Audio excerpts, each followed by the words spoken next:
अस्सलाम वालेकुम। शुरू वाला के नाम से जो बड़ा मेहरबान और नेत रहम करने वाला है। आज का जो लेक्चर है लेक्चर नंबर 14 है और इस लेक्चर नंबर 14 में आज हम डिस्कस करेंगे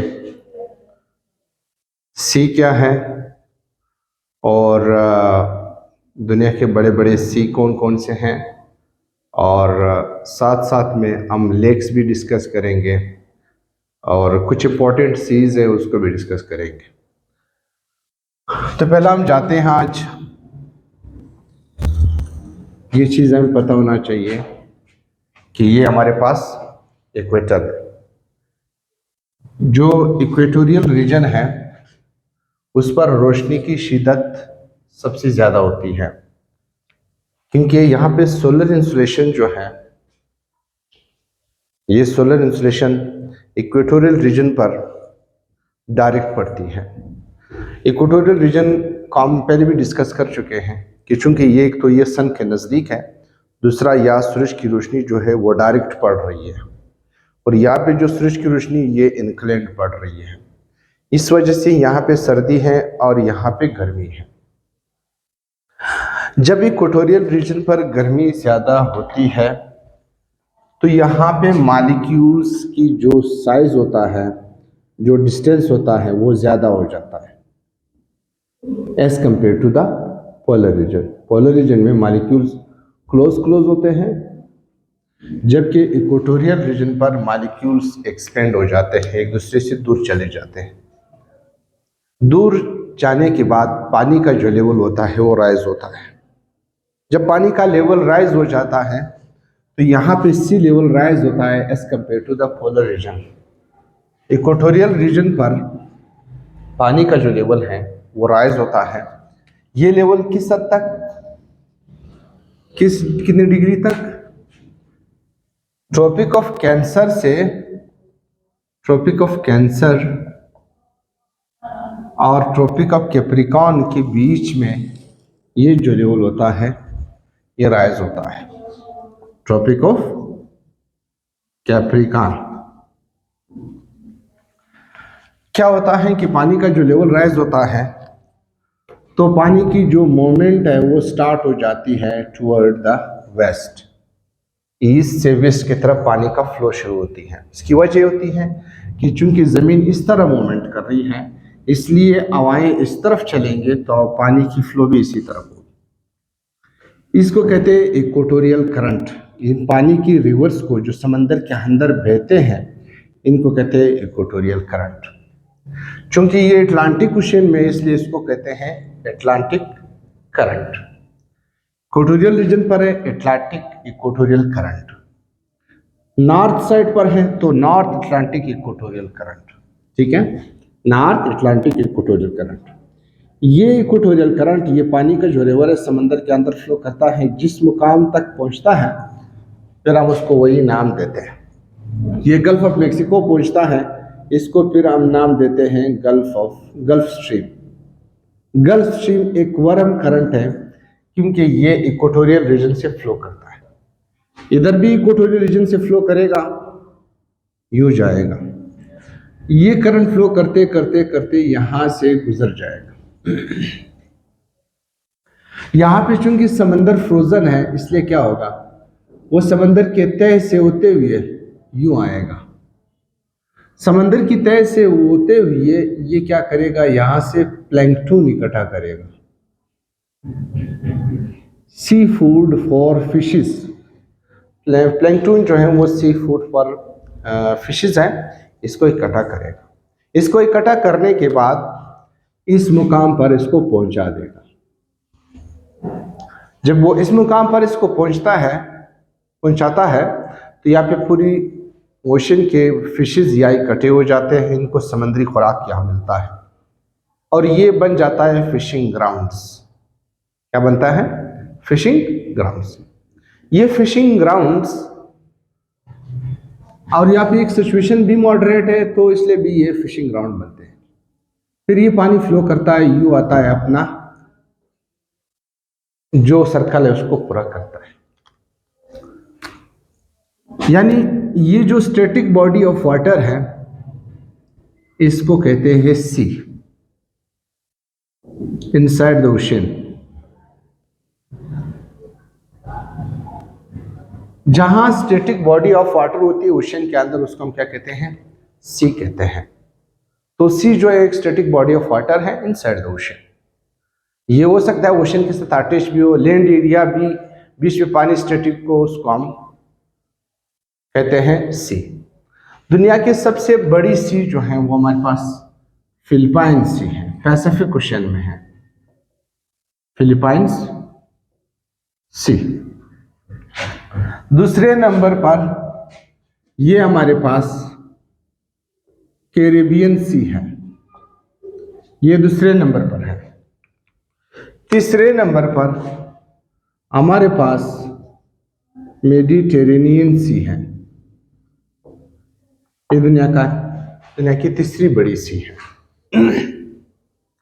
फिलिपाइन सी, मेडिटेरेनियन सी, कैरिबियन सी। जैसे कैरिबियन सी में ये पानी का जो मोमेंट है ये स्टैटिक, ऑलमोस्ट ये पानी स्टैटिक है।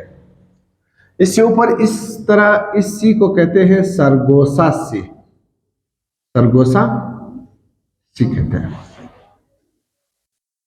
तो पानी की जो स्टैटिक मोमेंट है, जो सर्कुलेटेड मोमेंट है, जो पानी दूसरे पानी के रिवर्स का हिस्सा नहीं बनती है, ओशियानिक करंट्स का हिस्सा नहीं बनती है, उसको हम सी कहते हैं। तो ये हमारे पास तीन बड़े सी हैं नंबर के हिसाब से।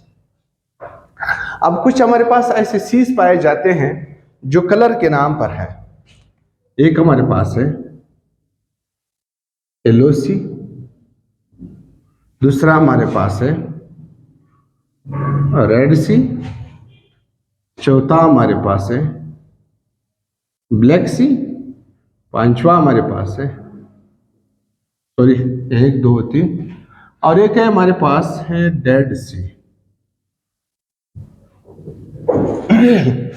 ये अक्सर एग्जाम में आते हैं, ये सी एग्जाम में आते हैं अक्सर। येलो सी क्यों येलो है? बेसिकली जो येलो सी है वो येलो रिवर की वजह से है। किस रिवर की वजह से? येलो रिवर की वजह से। गोबी डेजर्ट से, दुनिया का दूसरा बड़ा डेजर्ट है, जब भी बारिश होती है तो यहां से बारिश सैंड इकट्ठा करके येलो रिवर के जरिए येलो सी में पहुंचाता है। येलो सी में पहुंचाने के बाद ये येलो नजर आती है, इस वजह से इसको येलो सी कहते हैं। रेड सी जो है एक अलजी है जिसका नाम है ट्राइकोडिस में।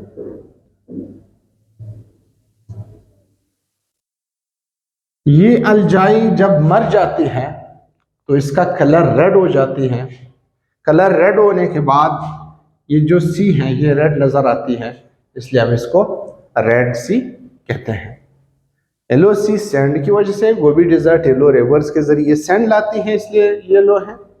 ये क्या करती है? रेड सी है, ये ट्राइकोडिस्मम जो एलजी है ये मर जाती है, मरने के बाद ये रेडिश हो जाती है, इसलिए इसका कलर रेड होता है।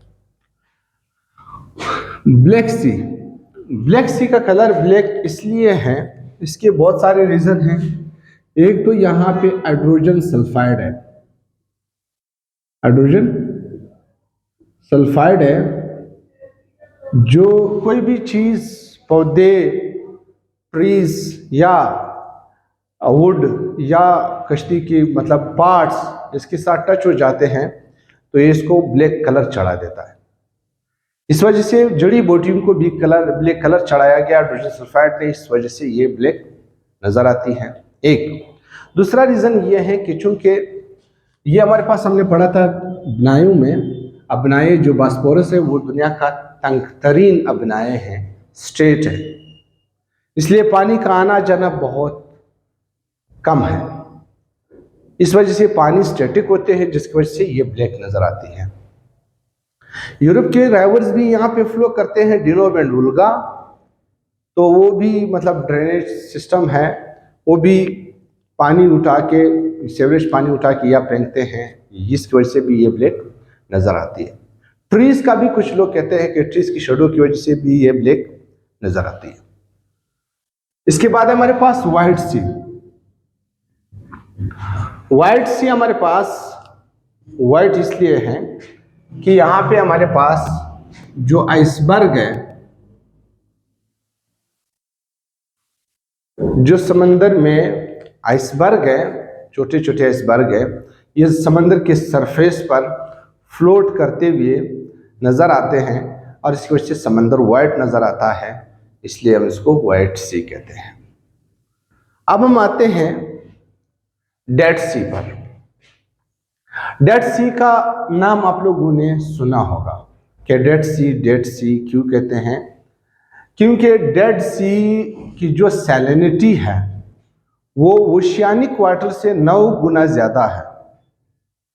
9 गुना ज़्यादा होने की वजह से यहाँ पे हर चीज़ मर जाता है और ख़ासकर ये फ्लोटिंग के लिए बहुत करामत होती है। यहाँ पे इंसान, जानवर सारे पानी के सरफेस पर फ्लोट करते नज़र आएंगे आपको। इसमें इंसान डूबता नहीं, उसकी वजह से कि इसकी सैलिनिटी बहुत ज़्यादा है। एक तो ये बहुत डीप है, दूसरा ये 430 metre below the sea level है। 430 metre below the sea level ये डेड सी है। दुनिया का डीपेस्ट पॉइंट इधर ही है, जमीन के सरफेस पर। ये जो डेड सी है ये पाए जाते हैं जॉर्डन और इजराइल के बीच में, जॉर्डन एंड इजराइल। क्लियर? अब डेड सी बिलो सी लेवल 430 मीटर है। हमें यह समझ आना चाहिए कि सी लेवल क्या है। देखिए, पहला चीज यह है कि हमने सी लेवल को समझना है। असल यह है मीन सी लेवल। क्या है? सी लेवल जो है हमारे पास मीन सी लेवल है। अगर आप जमीन का स्ट्रक्चर देखें, जमीन का स्ट्रक्चर अगर आप यूं कुछ बना ले,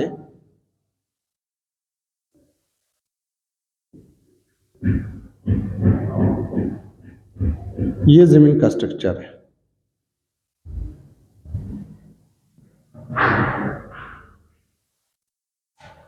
क्लियर? जमीन का स्ट्रक्चर बनाने के बाद ये जमीन का सेंटर कोर है। क्या है? ये कोर है।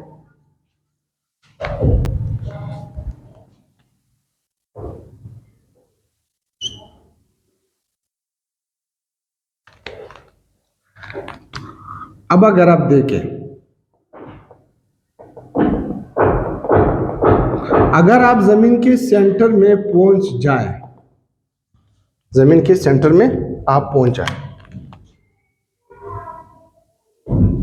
इस मुकाम पर आप पहुंचे, तो यहां से जो पोल है, ये आपके पास पोल है, ठीक है, आपके पास पोल है।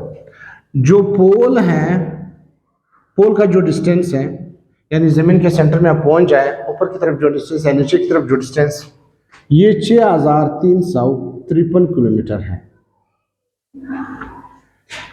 और अगर आप इक्वेटोरियल रीजन की तरफ देखें, इक्वेटोरियल सरफेस तक देखें, इक्वेटर की तरफ देखें, जमीन के सेंटर में और साइडों पर देखें, इस तरफ इस तरफ, तो ये जो फासला है 6373 किलोमीटर है। अब इसका मतलब ये है कि अगर हम इस सी लेवल को कंसिडर करें, ये सी लेवल ऊपर है, ये सी लेवल नीचे है, क्योंकि यहाँ पे सी 6353 पर मुझे नजर आती है, यहाँ पे समंदर मुझे 6373 पर नजर आएगा। यानी मैं जमीन के सेंटर में अगर पहुंच जाऊं, जमीन के सेंटर पर अगर मैं पहुंच जाऊं, तो जमीन के सेंटर से पोल तक जो मेरा फासला है वो 6353 है। यानी यहाँ पे सी जो है वो 6353 से जमीन के सेंटर से मुझसे दूर है, और इक्वेटोरियल रीजन जो है वो मुझसे 6373 किलोमीटर के डिस्टेंस पर दूरी है। इसका मतलब ये हुआ कि सी लेवल में फर्क आ गया। पोलर रीजन पर सी लेवल जो है नीचे है, इक्वेटोरियल लेवल पर सी लेवल ऊपर है। इस मसले को सॉल्व करने के लिए क्या लिया गया? MSL, मीन सी लेवल। अब मीन सी लेवल क्या है? मीन सी लेवल जो है वो हमारे पास 6373 प्लस। अच्छा, बाज़ औक़ात कुछ बुक्स में ये 6383 भी लिखा हुआ है, ठीक है, चलो इसको 6383 समझ लेते हैं। 30 किलोमीटर का ऑलमोस्ट डिफरेंस है, प्लस 6353 है। अब इन दोनों को अगर हम ऐड करते हैं, ये हो गया 6, ये हो गया 13, ये हो गया 7, ये हो गया 12।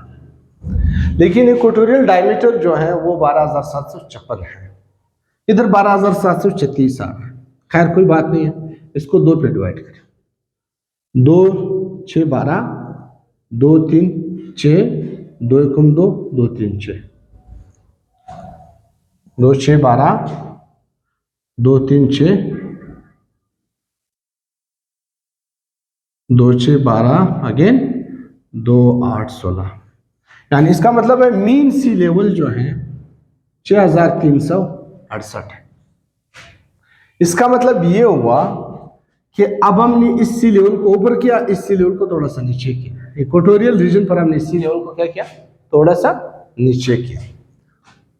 तो इसका मतलब है सी लेवल का जो स्ट्रक्चर है वो किस तरह बनेगा? सी लेवल का जो स्ट्रक्चर है वो कुछ यूं बनेगा, ये इस तरह बनेगा। अब हम हर जगह जब भी जाएंगे, हम जो सी लेवल है वो इतने किलोमीटर के बाद, जमीन के सेंटर से इतने किलोमीटर होने के बाद सी लेवल शुरू हो जाता है। यानी इसका मतलब इधर भी 6368 पर शुरू होता है, इधर भी 6368 पर शुरू होता है। इधर 6353 पर के बजाय अभी 6363 पर शुरू होता है, क्योंकि मीन सी लेवल है। इसका मतलब ये है कि अगर एक पहाड़ पोलर रीजन पर, पोलर सरफेस से 50 किलोमीटर अबव है, सरफेस से, अगर पोलर सरफेस से आप 50 किलोमीटर तक जाओगे तो ये पहाड़ है सपोज। लेकिन चूंकि सी लेवल जो है वो 6368 के बाद शुरू होता है, तो 53 और 68 में कितना फर्क आ रहा है? 53 और 68 में फर्क आ रहा है तकरीबन 15 किलोमीटर का फर्क आ रहा है। लिहाजा ये 50 किलोमीटर, सरफेस से 50 किलोमीटर है। अब इसको हम कहेंगे कि 50 किलोमीटर अबाउट सी लेवल है, लेकिन ऐसा हम नहीं कह सकते क्योंकि हमने सी लेवल को मॉडिफाई किया है। अब हम कहेंगे ये सी लेवल से 35 किलोमीटर अबाव है। हालांकि इसकी हाइट कितने है? 50 किलोमीटर है, सरफेस पर, पोलर रीजन पर मौजूद है। हम बोलेंगे यार सी लेवल पर इसका जो ये सी लेवल से कितने अबाव है? ये पॉइंट 35 किलोमीटर अबाव है। लोग कहेंगे यार ये तो 50 है, तो हमारा जो सी लेवल है वो 6368 है पोलर रीजन का। इक्वेटोरियल रीजन पर अगर कोई बॉडी 50 किलोमीटर इस तरह बड़ा है तो हम कहते हैं सी लेवल से कितना ऊपर है, क्योंकि इक्वेटोरियल रीजन 6373 है और हमने इसको 6363 है लिखा हुआ है। तो अब हम कहेंगे पोलर रीजन जो है कितना है? 50 में क्या करेंगे? हम इसको ऐड करेंगे, ठीक है ना। 50 तो इस ऑलरेडी सरफेस से है, लेकिन जो हमारे पास सी लेवल है वो सरफेस के नीचे से स्टार्ट ले रहा है, ठीक है ना। तो कितना नीचे है? 368 और ये 373, कितना फर्क आ गया? ये हो गया 68 से लेकर 83, ये भी 15 किलोमीटर है, ठीक है ना। तो 15 और 50 कितना हो गए? अब ये सी लेवल से 65 किलोमीटर अबव है, दिस इज सी लेवल। तो ये जो सी लेवल है, जो भी सी लेवल है, ठीक है, उस सी लेवल से 430 मीटर जो है वो क्या है? डीप है। समझ गए? ये था डेड सी। अच्छा, हमने बात की थी किसकी? सी क्या चीज है? पहला चीज हमें ओशियानिक करंट समझ आनी चाहिए। समंदर के अंदर जो पानी फ्लो करते हैं सी लेवल राइज होने की वजह से। राइज क्यों होती हैं? जब गर्मी पड़ती है तो मॉलिक्यूल्स क्या हो जाते हैं? एक दूसरे से दूर चले जाते हैं। दूर चले जाने के बाद मॉलिक्यूल्स की हाइट बढ़ जाती है as compare to the polar region. Polar region पर टेम्परेचर कम होने की वजह से मॉलिक्यूल कम करीब आते हैं उनका लेवल नीचे चला जाता है, ऊपर पानी का फ्लो शुरू हो जाता है पोलर रीजन की तरफ। इस पानी जो रिवर्स फ्लो करते हैं समंदर के अंदर, इसको कहते हैं oceanic currents. Oceanic currents north की तरफ फ्लो करते हैं तो नॉर्थ ओशियानिक करंट्स है, साउथ की तरफ फ्लो करते हैं तो साउथ ओशियानिक करंट्स है। इक्वेटोरियल रीजन से फ्लो करते हैं इक्वेटोरियल करंट्स है, वार्म करंट है, अटलांटिक ओशन में है तो अटलांटिक करंट्स है। ये करंट अपना सर्कल पूरा कर देती है, जिसके अराउंड ये अपनी सर्कल पूरा कर देती है वो पानी क्या रहती है, स्टैटिक रहती है। इन पानी को कहते हैं, स्टैटिक बॉडी ऑफ वाटर को कहते हैं सी। इसमें हमारे पास सबसे बड़ी सी जो है वो फिलिपाइन सी है, दूसरे नंबर पर हमारे पास कैरेबियन सी है, तीसरे नंबर पर हमारे पास मेडिटेरेनियन सी है। इसके बाद हमारे पास 4 ऐसे सी हैं जो कलर के नाम पर हैं, वो है येलो सी, रेड सी, ब्लैक सी और व्हाइट सी। इसके अलावा एक एक्स्ट्रा सी है जिसको हम कहते हैं डेड सी, एक और सी है जिसको हम कहते हैं कैस्पियन सी। कैस्पियन एक लेक भी है, उसको हम लेक में पढ़ेंगे। डेड सी को तो हमने डिस्कस कर दिया। येलो सी समंदर में सैंड आते हैं येलो रिवर के जरिए गोबी डेजर्ट से, जो कि दुनिया की दूसरी बड़ी डेजर्ट है, उससे सैंड आते हैं इधर फेंकते हैं, इस वजह से इसका कलर जर्द नजर आता है। और जो हमारे पास रेड सी है, यहाँ पे एक एल्गी है जिसका कलर मर जाने के बाद रेडिश बन जाता है, उसका नाम है ट्राइकोडेस्मियम। उसकी वजह से इसका कलर रेड बन जाता है और हम इसको कहते हैं रेड सी। ये पाई जाती है सऊदी अरबिया और अफ्रीका के बीच में पाई जाती है। समझो ये हमारा बॉर्डर है अफ्रीका के साथ, एशिया का बॉर्डर है अफ्रीका के साथ। इसके बाद हमारे पास ब्लैक सी, ब्लैक सी भी एक किस्म की बॉर्डर है अफ्रीका, यूरोप और एशिया के दरमियान। ये हमारे पास एशिया है, ये हमारे पास यूरोप है, दरमियान में पाई जाती है। ये ब्लैक है, ब्लैक कलर है। यहाँ पे कहा जाता है कि हाइड्रोजन सल्फाइड पाया जाता है जिसका कलर ब्लैक कलर, चीज़ों पर ब्लैक कलर चढ़ा देता है, ब्लैक कवर चढ़ा देते हैं, चाहे वो जड़ी बूटियाँ हों, ट्रीज हों, तो उसको ब्लैक कलर देते हैं, कलर ब्लैक हो जाती है, इस वजह से हम इसको ब्लैक सी कहते हैं। और दूसरा ये कि यहाँ पे 2 रिवर्स भी फ्लो करते हैं, यूरोप से ड्रेनेज सीवरेज निज़ाम पूरा इधर ही आ रहा है, इस वजह से भी ये कलर ब्लैक देता है। पानी का आना जाना बहुत कम है, शेडो ट्रीज की वजह से, ट्रीज की वजह से ज़्यादा शेडो है, इस वजह से भी कलर इसका ब्लैक होता है, उसको हम ब्लैक सी कहते हैं, ठीक है ना। इसके बाद हमारे पास व्हाइट सी आइसबर्ग की वजह से समुद्री तोदे गिरते हैं इस समंदर में और समंदर का सरफेस बिल्कुल वाइट नज़र आता है, इस वजह से इस सी को हम क्या कहते हैं, व्हाइट सी कहते हैं। डेड सी हमारे पास जॉर्डन और इजराइल के बीच में एक सी है जिसमें इंसान डूबता नहीं है, जानवर नहीं डूबते हैं, बल्कि जानवर जो भी इसको पी लेते मर जाते हैं और जड़ी बूटियाँ भी इसमें मर जाते हैं।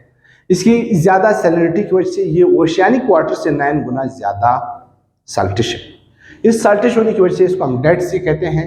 ये सी लेवल से 430 मीटर डीप है और ये सबसे गहरी जगह है ज़मीन पर। ज़मीन पर सबसे गहरी जगह का क्रेडिट डेड सी को जाता है, जो कि जॉर्डन और इजराइल में। तो आई होप कि आप लोगों को ये चीज़ समझ आ गया होगा। इंशाल्लाह जो भी नेक्स्ट हमारा लेक्चर होगा उसमें हम लेक्स और दूसरे जो इंपॉर्टेंट फिजिकल फीचर उसको डिस्कस करते हैं। अल्लाह हाफिज़।